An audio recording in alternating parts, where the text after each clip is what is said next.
Good afternoon mga kajak. Meron tayong EcoSport na ginagawa. Eto. No reverse, no drive. Ito ay sakit ng EcoSport kahit saan nyo tignan. No, karamihan sakit nila ito. So, ito nakakalungkot lang kasi itong EcoSport na ito nagawa na namin 2 years ago. Yung kanyang transmission, nababa na ito at okay naman na, nagamit naman na ng may-ari.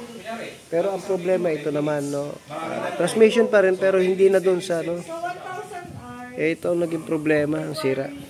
So, ayan. Ito yung gearbox niya. So, ayan.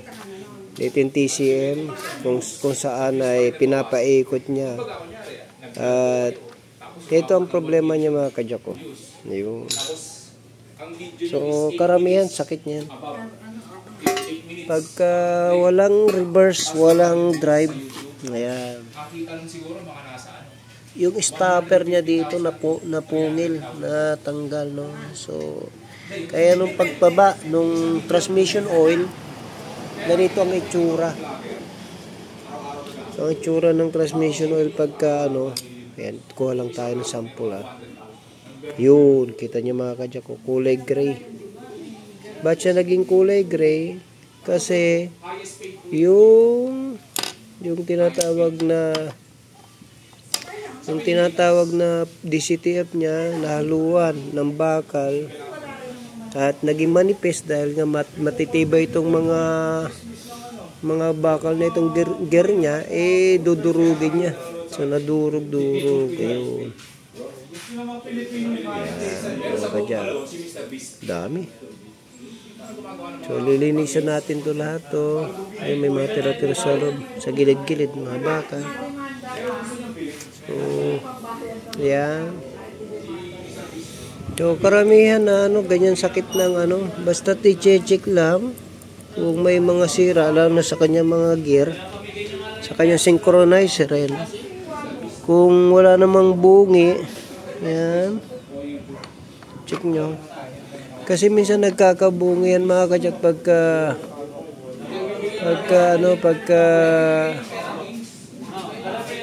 kumalso yung malalaki na bakal. So far wala naman.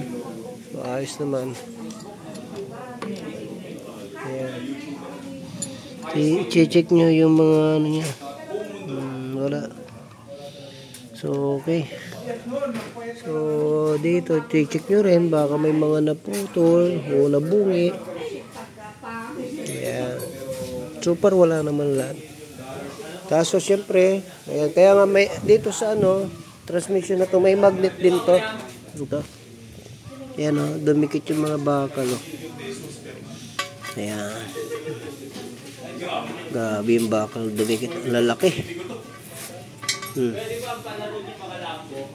Ayan.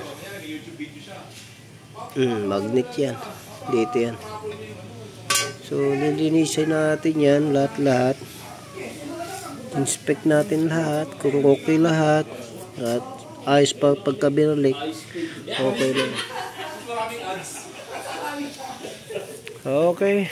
No reverse, no drive. Kumakaluskos pag nilagay mo sa pag-iyon mo ang sasakyan mo, kumakaluskos. Kaya kumakaluskos dahil dito yan. Hindi niya maisit na maayos na. Kasi wala siyang reverse, walang drive.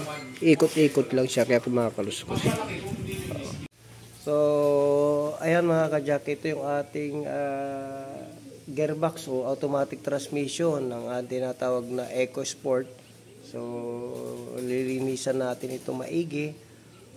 Then, maghahanap tayo nung ito itong kanyang gearbox cap sa likod. So, maghahanap tayo ng kanyan. Mayroon naman, marami mga tindang mga surplus. So, kaso lang, siyempre, medyo may kamahalan kasi yung iba binibenta buo. So, ang kukunin lang natin yung kanyang gearbox.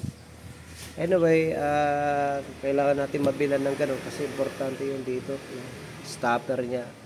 Kaya pagka naka-experience kayo niya na yung inyong sasakyan ay pagka nilagay nyo sa drive, ayaw mabante, minsan ayaw din mag-atras, So, yun yung mga possibility. At hindi lang naman dyan din, syempre, yung kanya mga tinatawag na ship fork. So, maraming mga cause.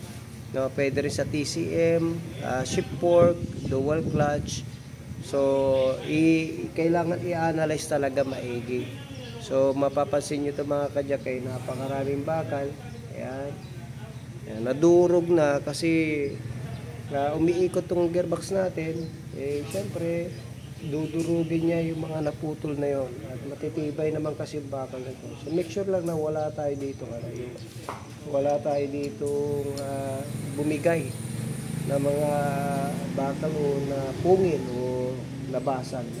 So far ngayon, okay, wala naman.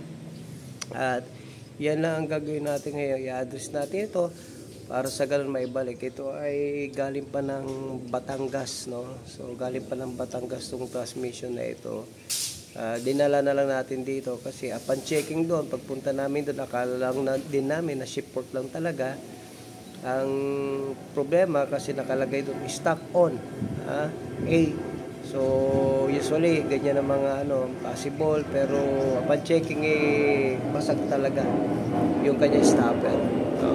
So yun yung mga kadyak, yun lamang, at nawa meron kayong uling na natutunan. EcoSport, kung ayaw mabante, ayaw matras, maraming pwedeng panggalingan yan. So kailangan ma-analyze maigi kung ano yung problema niya.